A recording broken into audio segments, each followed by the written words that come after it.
On this beautiful college football Saturday, Big 12 After Dark takes us to Boulder, Colorado, where the 18th ranked Kansas State Wildcats, 4-1, 1-1 in Big 12 conference play, take on the Colorado Buffaloes, who are unranked, 4-1, 2-0 in Big 12 conference play, though. And both of these teams, because of the chaos that is the Big 12 and the non-negotiables that both of these rosters present, are college football playoff contenders. This game kicks off at 10:15 p.m. Eastern Time. That is 8:15 p.m. local time in the Mountain Time Zone. And for you Kansas State fans, 9:15 p.m. Central Time. Kansas State, they opened up as a 5.5-point spread. The line has moved down to Kansas State minus 4.5. The last time these two teams faced off was in 2010 when they were both a part of the Big 12 conference. The following year, in 2011, Colorado left for the Pac-12, and this year is their first year back in the Big 12, their first year a part of their second tenure of the Big 12 conference, which has underwent massive changes with Texas and Oklahoma leaving the conference to join the SEC. And then last year you had BYU, UCF, Cincinnati, and gosh, I'm totally blanking on the other team that joined. Well, they joined the Big 12. They did. Oh, Houston. Houston was the other team, but they were very forgettable because they had a losing season and Dana Holgerson got fired. But these two teams match up in a very intriguing game between two college football playoff contenders because of the Big 12 auto bid. I don't think any of these teams would be college football playoff contenders. No offense to the Wildcats or Buffaloes if this was a 12-team playoff with no auto bids, because I don't think these teams are top 15. They may not even be top 20. They're certainly not power rated top 20 by FPI or S&P Plus, which we will get into here in a few minutes. Both of these schools are 4-1. Both have had embarrassing blowout road losses to teams who are competent or better on the defensive side of the football and have underrated offenses that have explosive playmaking capability. Those are at BYU for Kansas State, lost 9-38 on September 21st. And for Colorado, that is Nebraska, where they lost 10-28. It was 28-0 at the half. That was on September 7th of this season, week 2 to be exact. So there's a lot to prove here in Boulder, Colorado, for both Chris Kleiman, for Deion Sanders, for Avery Johnson, for Shadur Sanders, and all the players on these rosters. And yes, I am coining this matchup a part of Big 12 After Dark, because it is going to be dark when this game kicks off in Boulder, and it is going to be dark, guaranteed, on the East Coast and the Eastern time zone, and also in the Central time zone. And while it may not be the best for ratings, for TV ratings, I think it's great. This is going to be a very entertaining game to watch at night. But before we do that and get into this game, this matchup, and I give you my prediction, it'd be a huge help to me if you can subscribe to the channel, if you can like the video, share it around to other college football fans who are passionate about the sport. Also, hit that notification bell so that you can get notified when I release more college football content and when we do a giveaway at 20,000 subscribers. Comment your preview and your prediction down in the comment section below so that we can have it in a conversation and engage with each other. And also join our Discord server via the link in the description and in the pinned comment, because it's totally free.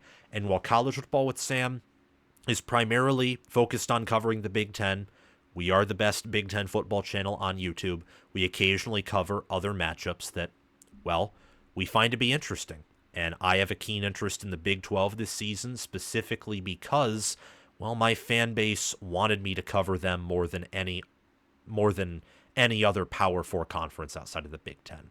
And there's a Big 10 or Big 12 thread in the Discord server. So please join if you have the chance. And if you want to support the channel monetarily, check out the Patreon page or the merchandise store via the link in the description or down below in the pinned comment. But liking, subscribing, sharing, hitting the bell, commenting, joining the Discord server, and watching this video all the way through so that you can get all the information that you need, those are the best ways to help me out and also to help you out, and it's totally free. But let's dive right in. And first and foremost, we like to look at things from the bird's eye view. We like to look at the forest, then dive in and look at the trees and look at the details here. What the power ratings say in this matchup is that these teams are closer than many would have expected in the preseason. They are. And as we'll get into later when we talk about the nitty-gritty details, they're pretty uneven. Like, they match up so well with each other's weaknesses that they kind of cancel out each other's strengths and weaknesses. It's very fascinating. Kansas State is viewed as one of the better teams in the Big 12. I think only behind Iowa State in power ratings, who right now is the favorite per FPI to win the Big 12, and I would favor them to win the Big 12 as well, personally. I think the Iowa State Cyclones are a really good team. Kansas State is viewed as 11.1 points better than the average college football team per FPI. My apologies. Per S&P Plus, they're viewed as 16.9 points better than the average college football team. Colorado, meanwhile, is viewed as 8.1 points better than the average college football team in FPI. They're only viewed as 5.7 points better than the average college football team in S&P Plus. Out of all the matchups I've previewed this year where I involve S&P Plus from Bill Connolly, thank you, and FPI from ESPN. I don't know who builds FPI, but I think it's an inferior system to S&P Plus. I have not seen a disparity in projected margin of victory on a neutral field between two teams as big as this, in a sense of the disparities are that much different. Like, Kansas State would only be favored by 3 per FPI on a neutral field versus Colorado. Meanwhile, they would be favored by 11.2 points, just round it to 11. 11 points neutral field per S&P Plus. And I think this is because FPI really values quarterback talent. They are open and honest about that. They love quarterback talent. And they don't just love performance, they love their high school rating. They love recruiting rankings raw, and also returning quarterback production. And Shedeur Sanders had a lot of that entering this season, and he has performed at a better level per QBR than he did last season. He just has. Last season, he was not a top 50 QB in QBR. Right now, he's in that upper to mid 40s, and a win here probably bumps him up to lower 40s, high 30s. He's on an upward trajectory in QBR right now.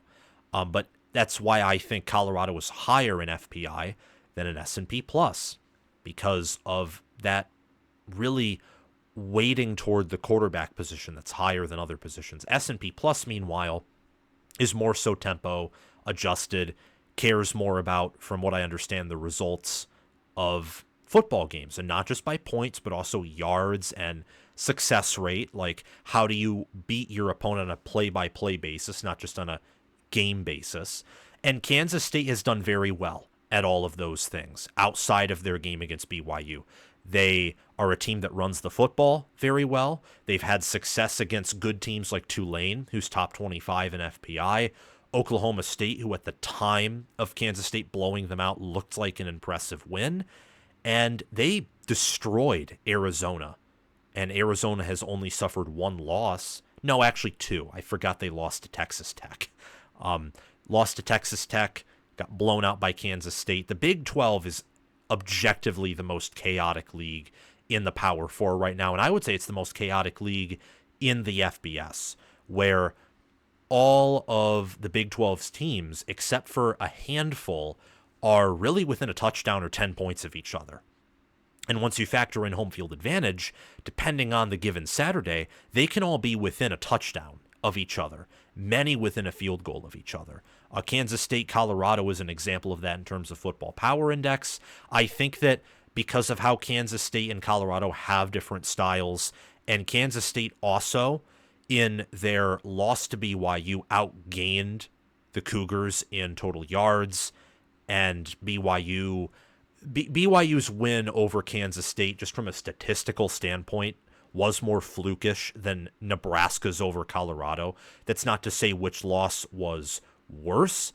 I happen to think that losing at BYU by that margin almost looks like a inferior loss to losing at Nebraska, who I think is a better team than BYU. But just from a statistical standpoint, the amount of turnovers that BYU got, their punt return for 6, and some of the passing touchdowns they had, that is not as likely to happen as what Nebraska did. Where Nebraska it was a lot of punting from Colorado, a lot of good field position for the Huskers that they took advantage of in the first half. I'm trying not to ramble here, but this matchup is very fascinating because, as you'll see, these teams in a lot of ways could not be further from each other, and yet they are so similar because of what they put out on the field and the level of team that they are. Kansas State has a points per play margin of 0.095. That means for every play Kansas State runs compared to every play their average opponent runs, they score 0.095 more points. For Colorado, their points per play margin is similar, 0.109. That means for every play Colorado runs compared to every play that their opponent runs, they score about a tenth of a point, little more than a tenth of a point more than their opponent. Both of these teams are not dominant. They're not. You look at what Kansas State did against Tulane. They escaped there. They got dominated on the scoreboard by BYU and just barely beat them in yards, which honestly does not matter all that much. It's when you lose in the fashion that Kansas State did to BYU, it's more indicative that you have a much higher ceiling than you're playing to, rather than something like it shouldn't be a moral victory. And I'm trying to clarify that. It just means that Kansas State, if just a few of the balls bounce a different way, they probably win, but they didn't. And that's very concerning, especially when you look at how Avery Johnson performed in that game and how he could not get it going. And they couldn't punch it in the red zone in that game. They had 3 field goals. If it was 3 touchdowns, the game is probably competitive in the fourth quarter rather than being a foregone conclusion or a foregone BYU victory. Colorado they're just about as dominant as Kansas State per points per play margin. And that makes sense. Against Baylor, for example, had to rely on a Hail Mary to send it to overtime, where they won. They had to rely on another very long pass before halftime. They handled Colorado State. They escaped from North Dakota State at home. They got blown out by Nebraska. They blew out UCF in a game where UCF was outgained by Colorado in yards, where they turned it over more, where Colorado was more efficient. Colorado just looked like the way better team compared to UCF. And we can go on and on and on. These teams each have a loss, and their losses were by pretty big margins, and most of their wins were not by the same margin that they suffered in terms of loss against BYU and Nebraska, respectively. You look at their strength of schedules, which are similar, both outside the top 50, but both inside the top 75, and their game control is both outside of the top 20. That means that these teams have a relatively tough time keeping ahead of their opponents. For Kansas State, the fact they're 35th in game control means that, according to ESPN's FPI, 34 teams could do a better job of either winning games or of performing in games, like winning in a better way than Kansas State does with Kansas State's own schedule. And as for Colorado, they're 64th in game control. That means, according to FPI, 63 teams could do a better job with Colorado's schedule than the Buffaloes have so far. So a lot to prove in this matchup, as I have said time and time again. In conference play, this is by far the biggest test for each of these teams, by a mile so far. And even when you factor in the non-conference, well, I would say that this is Colorado's second biggest test, because I think Nebraska is better than Kansas State. And I think that this is Kansas State's. I don't know if it's second toughest or if it is the toughest, because BYU so far looks like a team that is on Colorado's level. No, BYU hasn't lost a matchup, but they also didn't have to play Nebraska on the road. And when they played SMU on the road, SMU was still doing a little bit of a dance between Kevin Jennings and Preston Stone. They were disheveled, and BYU relied on some turnovers to win that game. I'm not going to say whether Colorado or BYU is better than the other. I don't know enough to definitively say that. But what I will say is it's a different type of test, because Colorado, while they have some similarities to BYU in some things, is totally different when you look at the roster and the style of play. Where they are similar is their explosivity. How they get that is a little bit different. Colorado is explosive in their passing offense, really with Shadur Sanders and Travis Hunter and some of the other receivers. And BYU is explosive really with their special teams, where they have a reliable kicker, good punt return game, and a defense that, constantly forces turnovers. The critical matchup here, I think, is Kansas State's quarterback, running back, and offensive line room, really their rushing offense with Avery Johnson, who can run the football, against Colorado's defense. Something that Colorado did, and I did not expect them to do this, was they slowed down UCF's rushing attack. They held UCF to only 4 yards per carry. They sacked UCF 5 times, had 13 TFLs. They had a dominant performance against a UCF team that I thought was good after they played 3 games. But turns out UCF got dominated by Florida on the road, and the TCU team that was dominating UCF for a half, 3 quarters before UCF came back, well, they just lost to Houston. They got destroyed by SMU. So I just think that UCF was catching the early attention of power ratings models because they played a bunch of nobodies and ran the score up on them. I don't think UCF is all that good, but they do have good players at running back and a mobile quarterback in KJ Jefferson. And Colorado did enough to slow them down to where they showed a pulse on defense, and they forced turnovers. They were on the offensive line opening up lanes in the ground game, but we're mainly focusing on Colorado's defense here, which last year was among one of the more inferior defenses in all of college football. This year, I wouldn't say it's good, but it's better, and that's a start. And the question is, can Colorado limit Kansas State's rushing offense enough to where their offense will probably score at least in the mid upper 20s, could score lower 30s, maybe mid or upper 30s against Kansas State, depending on what Kansas State's offense does. And is it enough to where they can hold Kansas State to the mid high teens, low mid 20s, that range there? If Colorado can hold Kansas State to 17 to 31 points with what Colorado has on offense, then I think that is a good starting point to help Colorado win the football game. Kansas State's rushing offense right now is just, it's absolutely impressive. Yes, they had that bad game against BYU, but they still ran the football well there. They just couldn't finish in the end zone, and their defense wasn't good that game. They allowed many explosive plays, some on short drives, but BYU got a ton of touchdowns in that game offensively, not just special teams and defensively. Kansas State averages 244.5 rushing yards per game, which is 5th. They average 6.4 yards per carry, which is 4th. And they only run the ball on 57.85% of their plays, which is 30th. And yet their rushing yards percentage is 9th. 57.1% of their offensive yards come on the ground. That's crazy because, as you know, it's much easier to get an explosive play and to gain more yards per play through the air rather than on the ground. Much easier. And yet for Kansas State, well, they defy the rules there, and they're going up against a Colorado team that defensively, in stopping the run, is outside of the top 50 in every category that matters. But they're improved compared to last season. They stepped up against UCF. They are allowing opponents to run for an average of 4.1 yards per carry on them. And Nebraska, they've shown that they have some issues running the football in Big Ten play.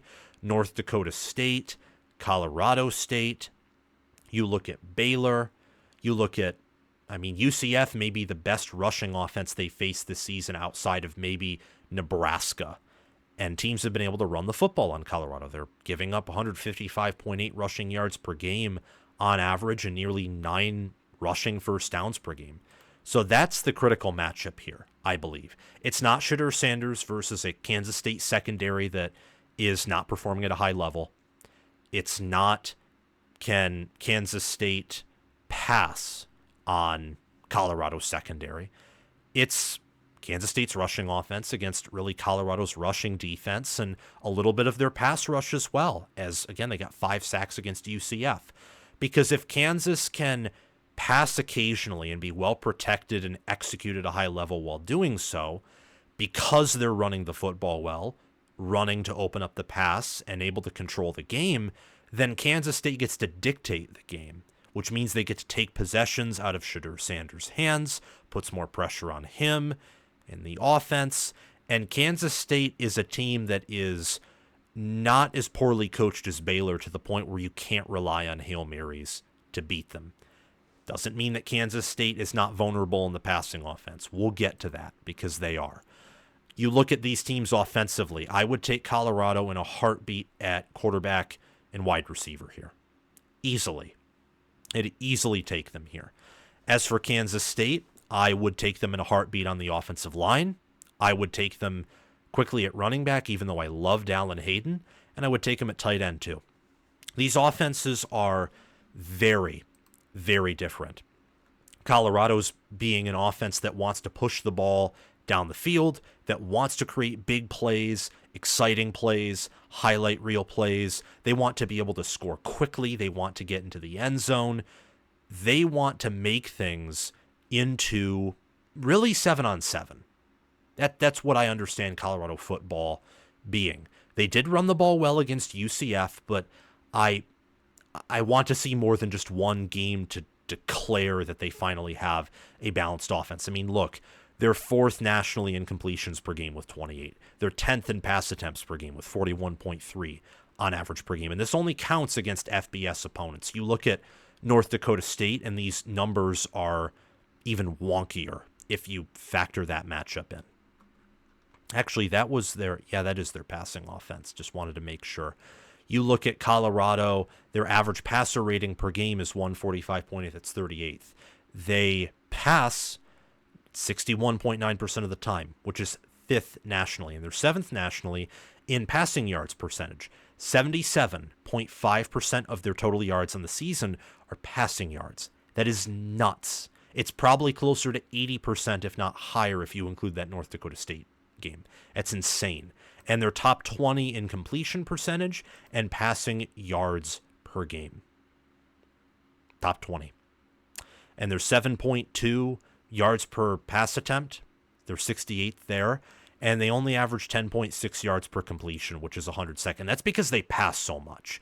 When you pass so much, unless you are Michael Penix Jr. and his merry men of like Jalen Polk and Rome Odunze and Jeremy Bernard and Jalen McMillan, or C.J. Stroud and Jackson Smith and Jigba, Garrett Wilson, Chris Olave, Marvin Harrison Jr., you are not going to be averaging 15 to 20 yards per pass completion unless you're that talented. And that also factors in elite offensive line, a competent run game that can keep opponents honest. Colorado has a really good passing offense. It's not the two that I mentioned, and they don't have the supporting cast in the trenches or in the ground game to keep opponents so honest to where they can get big play after big play after big play. Can't do it. But it's a very good passing offense. It's something that is a non-negotiable. I would classify Colorado's passing offense as a non-negotiable. It's a weird one because statistically it's great in some places and kind of mediocre or bad in others. And Colorado is one-dimensional on offense and defense, and not in a way that makes them like a top 10 team who's just like 2021 Michigan, who's really good at running the football, has a lot of questions in passing. Or like some of Mike Leach's better air raid teams, for example. Or maybe like USC in 2022 or 2023, where they passed more than they ran, but because they had a a good rushing attack when they occasionally used it, and Caleb Williams and Taj Washington, well, they could get things done. But it's a non-negotiable because of the talent Shedeur Sanders and Travis Hunter have, and also their other receivers. I mean, you look at this receiver core, and you have like LeJontay Wester, for example, and Jimmy Horn Jr., and Will Shepherd. In Colorado right now, Shedeur Sanders has 1,630 passing yards, 14 touchdowns, 3 interceptions. They're averaging 11.8 yards per reception when you factor in that North Dakota State game. And Travis Hunter, Jimmy Horn Jr., LeJontay Wester, Will Shepherd, Amarion Miller, and even running back Dallin Hayden, they're averaging all over 10 yards per reception. This is when you get down to some of the players who aren't used as much, where you get that 4 or 5 yards per reception statistic that's tied with them. Running the ball, they average 3 yards per carry. Colorado does. You look at Kansas State, Avery Johnson only has 879 passing yards, 9 touchdowns, 4 interceptions, averaging 7 yards per pass attempt. His receivers are averaging 11.3 yards per reception, and their leading receiver is Jace Brown with 277 receiving yards. Braden Lofton is their starting tight end. He has 93 receiving yards, and he is their third leading receiver. But running the ball, they're averaging 6.9 yards per carry, 7 rushing touchdowns, 1,261 rushing yards. Really, really good offense. The defenses, on the other hand, I gotta be honest, I don't know exactly what to think about these defenses, because I know that Kansas State's offense, when they can run the ball, is really, really good. And they, no matter what, have a great rushing offense. It could even be a near elite rushing offense. I'm hesitant about that because they play in the Big 12. They don't play in the SEC or the Big 10, and they don't have Ashton Jeanty at running back, for example. And Colorado, we know that their non-negotiable is Shedeur Sanders and Travis Hunter and Will Shepherd and LeJontay Wester and Jimmy Horn Jr. in that receiver core. That's their non-negotiable. Kansas State's is DJ Giddens and Hadley Panzer in that offensive line and rushing offense. Defensively, neither of these teams have non-negotiables. They have high ceilings, I think, in their defensive front. Travis Hunter is a great player, an elite player, one of college football's best players, and he resides in the secondary, where he takes starting snaps in the secondary along with on the offense. But outside of him, this is a secondary that has some players like Preston Hodge, perhaps, for example, who are maybe good, above average, but Hunter is the person who is by far the best and the most flashy, and rightfully so, in the secondary. But you look at linebacker, Nakai Hill-Green's played well for Colorado. Trevor Woods, Levante Bentley, Jeremiah Brown, the linebackers have played all right. And up front for Colorado, they have had success there. Defensively, they have 10 sacks on the season, earned 5 of them against UCF, 4 interceptions, 4 forced fumbles, 5 fumble recoveries, more TFLs. They have 19 pass defended. This is a better defense than what Colorado had last year. And you look at teamrankings.com and their total defense here for Colorado. This season, the Buffaloes, they're allowing 362.3 yards per game, which is 55th. They're allowing 5.1 opponent yards per play, which is actually top 50. They've seen improvements on their defensive side of the ball that mirror a little bit of USC's improvements defensively, where they went from a pretty awful, porous defense to a better defense. And in scoring, Colorado right now is only allowing 22.3 opponent points per game and 0.313 opponent points per play. And they're top 40 in both of those categories. Straight up top 40. So I think this is a defense that's taken some steps forward for Colorado.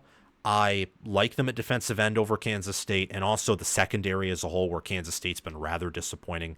You look at the Wildcats here with their passing defense, and they're outside of the top 100 in pass attempts per game, completions per game, That doesn't really matter if you do well when opponents are throwing that much on you, but they don't because they allow 280.8 passing yards per game, which is outside the top 100, 11.5 passing first downs per game, which is outside the top 100. They only have a sack rate of 5.33%, which is 76th. That's lower than Colorado's sack rate of 6.02. And they're outside the top 75 in opponent yards per pass attempt and opponent yards per completion. Yikes. Not all that good. And you look at the rushing defense for both of these teams, Kansas State is pretty effective, but teams don't run on them nearly as much as they do Colorado. So there could be some negative bias toward Colorado's rushing defense there. Kansas State allows 3.7 opponent yards per run attempt. Colorado allows opponents to run the ball for 4.1 yards per run attempt. I'd give Kansas State the edge at linebacker. Defensive tackle is a push. Kansas State brought in Travis Bates from the portal. They returned Damian Ilayo and Uso Somola and Chidi Ibazor, some players in that D-tackle room. And then for Colorado, they brought in Chidozie and Nwankwo and Shane Cokes as a player who I think transferred in last year but returned. Same with Amari McNeil and Rayon Buell. They got in the portal as well.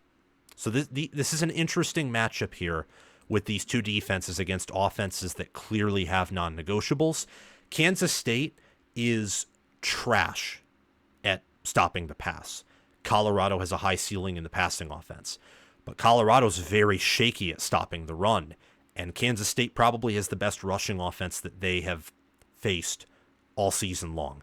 So it's very interesting here. Both of these teams have key weaknesses, and their opponents' strengths match up equally as wonderfully with those weaknesses. So both of these teams have massive matchup advantages over the other, but because they both have it, well, they're, I'd say, pretty even. You look in the trenches and special teams, I'd give the edge to Kansas State. Kansas State is the more orthodox team. You see that in their style of play, although it is weird how much they run the football, but they're successful at it. They have the better O-line, the D-line, a little bit closer. I'd actually lean Colorado at D-line, but only slightly, and I would lean Kansas State on the O-line by a mile. So I think of the trenches, they're the better team overall. And on special teams, Colorado, they're outside the top 100 in special teams efficiency per FPI. Kansas State's top 50. In the coaching tree, I think that Deion Sanders had an impressive win against UCF. And the fact they're already at 4 wins, and with how the rest of their schedule looks, they could easily go 7-5, 8-4, perhaps 9-3. Perhaps they could win the Big 12 and make it to the college football playoff. However, Chris Kleiman won the Big 12 when Texas and Oklahoma were around. He had success last year, winning 9 games, and he's had success at Kansas State, and he's won national titles at the FCS level. So I think that Chris Kleiman's one of the best head coaches in the business. I do. I think he's one of the best head coaches in the Big 12. And he has a really good offensive staff, a really good defensive staff, and more importantly, I think they do a really good job in strength and conditioning over there. Colorado staff, meanwhile, it's better than it was last year, but I'm still split on whether this Colorado staff outside of Deion Sanders is very legitimate. I just am. Pardon me if maybe I don't think it's out of touch actually at all. I think that this is really Deion Sanders' show, and I think that we'll just have to see. If you want to argue that he's a good head coach, by all means. I'm not necessarily going to debate that, but great, near elite, I can't say that. I can say that objectively Shedeur Sanders is a great quarterback, that objectively Travis Hunter is a top 5 player in college football, perhaps number 1, and that there are other players like Jimmy Horn Jr. and LeJontay Wester and their wide receivers as a whole that are good, and some players on their roster that have a high ceiling, without going forward and saying that they are a top 20 team or top 25 team or top 20 or top 25 in coaching. I can't say that right now. A win here, though, would be big for that. A win here, a win especially where Colorado looks more calculated, more disciplined, where they can take control of the game, that would be huge for Colorado and that program of taking that next step. Because if they win here, if they win, and it would be Deion Sanders, I think. Now, TCU was ranked last year when they played, but TCU really wasn't. I mean, they finished 5-7. It'd be his second ranked win at Colorado, and this would be, I think, Colorado's biggest win of his tenure here. I am ultimately going with Kansas State, though. And the reason I am is because both of these teams equally match up with each other. And it's better to control the trenches than it is to control the air. It just is.